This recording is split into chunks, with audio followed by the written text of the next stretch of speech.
Hello guys, आज हम class 10 chapter 15 के एमसीक्यू कर रहे हैं, तो हम स्टार्ट करते हैं। Question number first, probability of getting 8 in a single throw of a die, यानी 8 आने की प्रोबेबिलिटी हमारे पास डाई पर क्या होगी। लेकिन डाई के हमारे पास कितने फेस होते हैं, 6, तो 8 होता ही नहीं, तो प्रोबेबिलिटी हमारे पास क्या हो जाएगी, 0।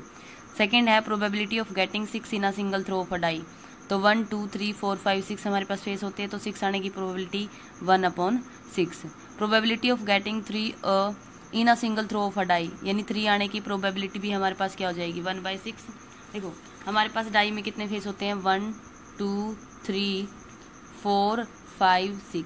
ईच की प्रोबेबिलिटी क्या आने की, मतलब जब हमने डाई को एक बार थ्रो किया, इनमें से कोई भी नंबर आ सकता है। अगर मुझे 3 की प्रोबेबिलिटी चाहिए, यानी इनमें से 3 एक फेस पर है, तो 1 अपॉन कितने फेस हैं, 6, 1/6, तो हमारे पास हो जाएगा ऑप्शन ए, यानी 1/6। उसके बाद है probability of getting 7 in a single throw of a die will be again, मतलब कि 7 हमारे पास डाई पे होता ही नहीं, तो प्रोबेबिलिटी क्या हो जाएगी, 0। उसके बाद है fifth, P of E is equal to 0.05, then P not E is equal to. देखो हमारे पास क्या होता है, प्रोबेबिलिटी की इवेंट है कोई, मतलब ई इवेंट है, उसके होने और न होने का सम,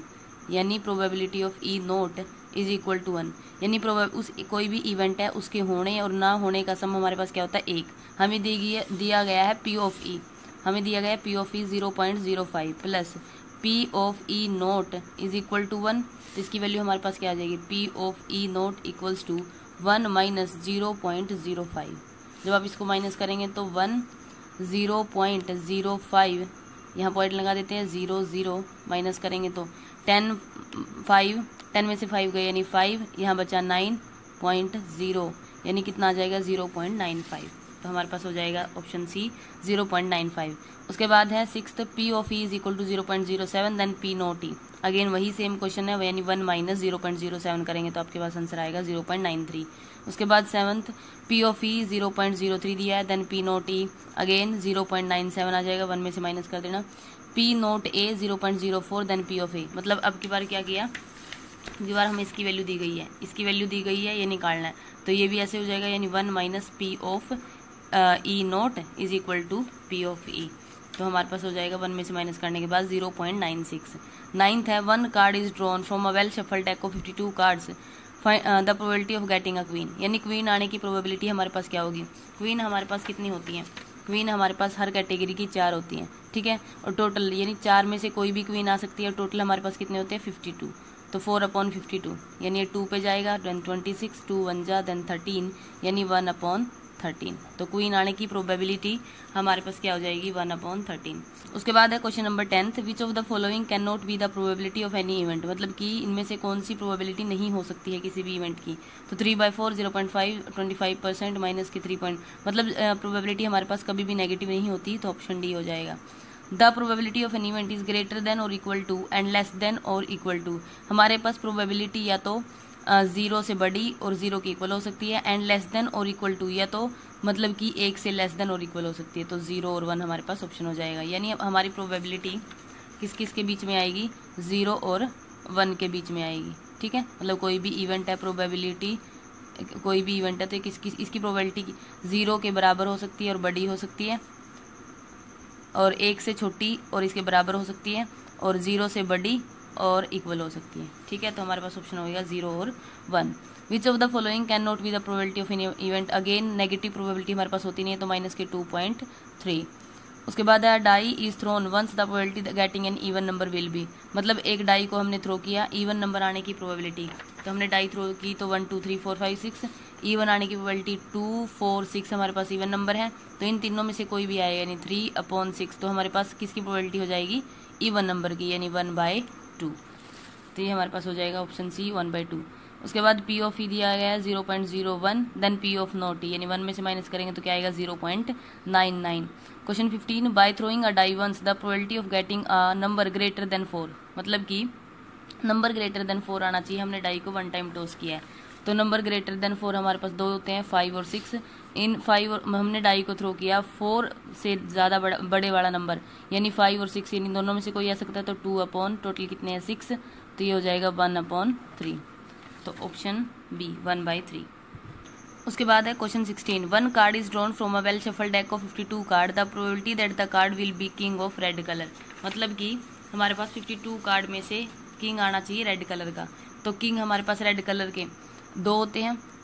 एक हमारे पास हार्ट का होता है, एक डायमंड का। तो 2/52 यानी 1/26, ठीक है। तो उसके बाद है P of E is equal to 0.68, P of not E यानी 1 माइनस करेंगे तो 0.32,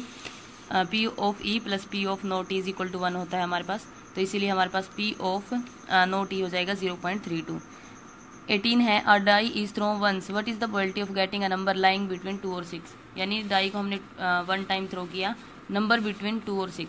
नंबर बिटवीन 2 और 6, तो 1 2 3 नंबर है जो इनके बीच में आ रहे हैं, तो 3 और टोटल कितने हैं 6, यानी इन नंबर में से आने की कोई प्रोबेबिलिटी पूछी गई है, यानी 2 और 6 के बीच में कोई नंबर आए तो उसकी प्रोबेबिलिटी हमसे पूछी गई है। तो 3/6 यानी 3 4 5 आ सकता, 3/6 यानी 1/2। उसके बाद है 19th, a card is drawn from a well shuffled deck of 52 cards, then probability of getting a red face card will be. हमारे पास फेस कार्ड कितने होते हैं, 12 होते हैं। 12 में से हमारे पास 6 हमारे पास ब्लैक होते हैं, 6 हमारे पास रेड होते हैं, ठीक है। तो रेड फेस कार्ड की प्रोबेबिलिटी पूछी गई है, तो इन 6 में से कोई भी आ सकता है अपॉन 52। तो 6 यानी हमारे पास ये हो जाएगा 3 और ये हो जाएगा 26, यानी 3/26। जो हमारे पास फेस कार्ड होते हैं वो हमारे पास 12 होते हैं, जैसे जैक, क्वीन और किंग। हर कैटेगरी के हमारे पास कितनी कैटेगरी हैं, 4। कौन कौन सी, क्लब, डायमंड, हार्ट और एक है हमारे पास स्पेड, ठीक है। तो हर एक कैटेगरी के 3 है, तो 3 चौके 12, यानी हमारे पास टोटल फेस कार्ड कितने होते हैं, 12। और इन्होंने रेड के पूछे हैं, तो रेड के 6 होते हैं और ब्लैक के 6, तो 6/52 यानी 3/26। तो option C. Complete the following statement, P of not E is equal to 1 minus P of, ये अभी पढ़ा हमने, पी ऑफ नो टी इस साइड आएगा तो कितना हो जाएगा, plus P of E is equal to 1 होता है, तो यहाँ आ जाएगा 1। उसके बाद है 21, a die is thrown once, the probability of getting a number greater than 6, तो नंबर ग्रेटर देन 6 डाई पे होता ही नहीं, तो क्या हो जाएगा 0। उसके बाद है question 22, a die is thrown once, the probability of getting a prime number, यानी प्राइम नंबर आने की प्रोबेबिलिटी पूछी गई है। अगर हमने डाई को 1 टाइम थ्रो किया है तो प्राइम नंबर हमारे पास क्या होगा, 2 3 और 5, यही 3 हो सकते हैं, तो 3/6 यानी 1/2, ठीक है। उसके बाद P of E is equal to 0.7 and P of not E कितना हो जाएगा 0.3, 1 में से माइनस करेंगे जब हम। उसके बाद 24, the probability of getting a head when a coin is tossed once, मतलब कि हेड आने की प्रोबेबिलिटी जब हमने कॉइन को 1 टाइम टॉस किया है, तो ये तो हेड आएगा, ये तो टेल, तो यानी प्रोबेबिलिटी कितनी हो जाएगी 1/2। 25th, P of E is equal to 0.4 and then P of E कितना होगा, अगेन माइनस यानी 0.6, तो 1 में से माइनस करेंगे 0.4 कितना आएगा 0.6। The probability of an event is a number P of E such that, probability of an event किसके बीच में लाई करेगी, या तो 0 से बड़ी होगी और या 0 के बराबर होगी, या तो 1 के इक्वल होगी और 1 से छोटी होगी। तो हमारे पास ऑप्शन ए हो जाएगा।